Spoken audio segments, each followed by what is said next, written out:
Or your film takeaways from the game Sunday? I thought we were pretty jittery to start the game, and I thought we had some great looks that could have changed the complexity of the game early on.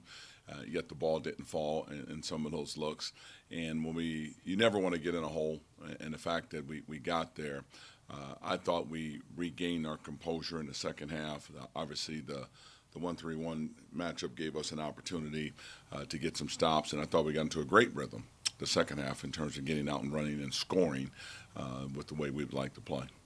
Did the last two games, including the exhibition, does that kind of show you how if this team can kind of get out to good starts, how good maybe they can be and kind of build themselves a lead and sustain the effort throughout and kind of build the lead up? Yes, and I think also this team can score.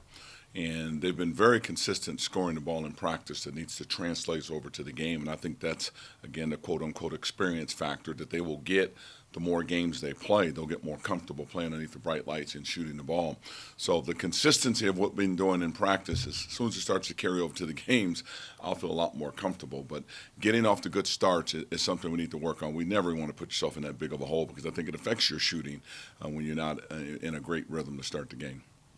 Malachi's three-point shot hasn't necessarily been as consistent. Do you think he's in a slump, or is there something he needs to tweak to his shot or his technique or anything like that? No, I think some of that, again, is Malachi being in a different role this year. You know, there's no Ike, there's no Charles, there's no Josh, there's no Connor, and all of a sudden he has to kind of find himself out there with all new personnel around him. We tinker with our lineup, want to know when to get him off the floor and rest him early so we have him late. I think that's knocked him out of rhythm a little bit too. So we're going to continue to make the adjustments we want to make until we can find the right rhythm for him to get off the great start, shoot the ball, because he's been really shooting it well in practice also. And then kind of the opposite with Robo. Did he change something over the summer, or was it just doing it more and spending more time in the gym and putting more shots up? I think with Robo, he's where Josh was in between Josh's freshman and sophomore year, where he really matured as a player. Robo's just there now between his sophomore and junior year, and the opportunity to go to China with Athletes in Action this past summer really helped his confidence. And I think, quite frankly, it's just been his overall work ethic the last couple of years. And all of a sudden, there's no Josh, there's no Connor. He realizes he can step into that role and is very, very confident with this ability to score and play at that level. What's the key with 3 games and kind of this 1 week span? What's the key to keeping the legs fresh? And a lot of these guys haven't really done this or so many games in this kind of short period of time. Well, I thought even coming into the Texas Southern game, it was the first time that we practiced 4 days in a row, Wednesday, Thursday, Friday, Saturday, and then play a game on the 5th day.